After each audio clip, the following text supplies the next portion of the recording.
So I just got punched in the face walking home. I was literally like leaving class. I turned the corner and I was looking down and I was looking at my phone and like texting, and then out of nowhere this man just came up and hit me in the face. I literally just got punched by some man on the sidewalk. He goes, sorry, and then punches me in the head. You guys, I was literally just walking and a man came up and punched me in the face. Oh my god, it hurts so bad. Literally, I fell to the ground and now this giant goose egg is forming and I'm like... Watch as the suspect ignores another man walking nearby, then punches the woman in her face, causing her to stumble backwards. What happened? Why you hitting me? Why you hitting me? I was bleeding a lot. I'm so scared, I'm so afraid. Dulce Pichardo was on the receiving end of that punch. Her mouth now wired shut, her face fractured in several places, drinking food out of a straw for 6 weeks, permanent damage to her lower lip, 3 teeth knocked out, and she might need surgery. Pichardo is a school bus aide and was returning from work, just steps away from home when she was slugged. Cops arrested 33-year-old Franz Judy. The suspect was charged with misdemeanor assault, meaning he's not bail eligible. He'll be released back onto the street. Boom! What's up, guys? So I'm in the office, man, hammering today.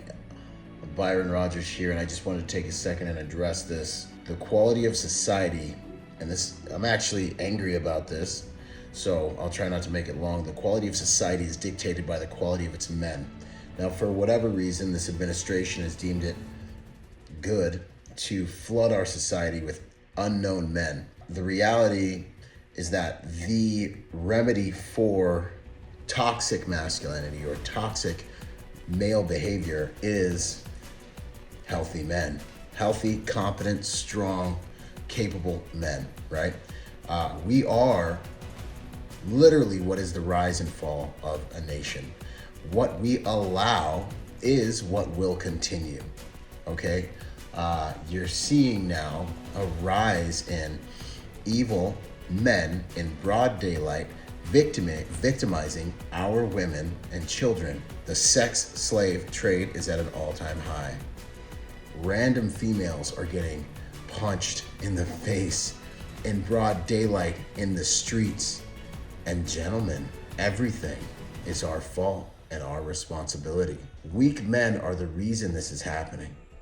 And this will continue as long as weak men, cowardly men, are allowed to continue doing things like this in broad daylight. This guy got out of jail. He didn't even get detained. He'd go do the same thing this afternoon.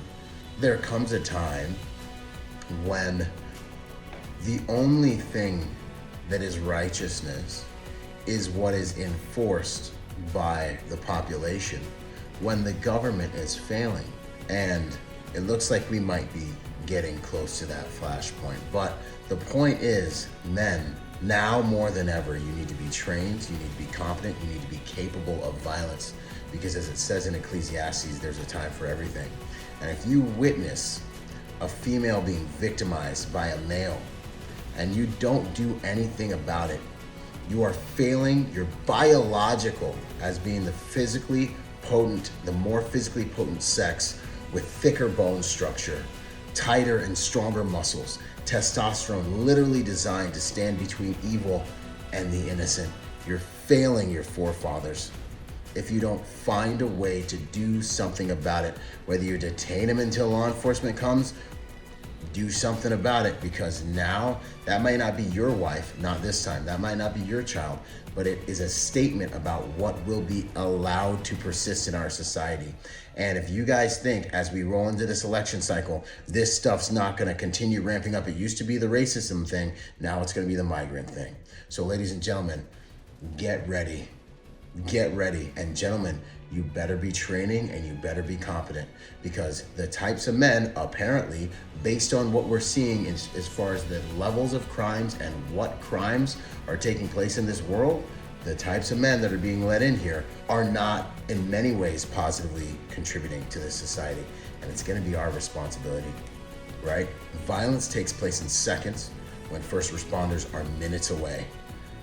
If we're going to maintain a safe nation, if we're going to maintain the type of culture where people are afraid to do things like this in public, we're going to have to take action. So you better be training, You better be ready, and you better be literally down to outperform another human being physically, mentally, spiritually, and emotionally if you need to, in service to your country here at home and your nation here at home and the innocent people around you here at home. Spread this message if you believe about it. If you believe it, God bless Semper Fi, and keep in mind that protection is more than just a job, it's a lifestyle. If you want more tools, come train with us at the Civilian Protector Project. Hit the links in my bio. I make these videos because I love you guys. Let's not stand for this. Boom, it's finally here. Go to protectornation.com to join the Protector Nation community. Learn online and become part of our Protector Nation family. I look forward to seeing you guys there, and for us all to join forces to make the world a safer place by helping good people to become more dangerous. I'll see you there, and until then, be peaceful but not harmless.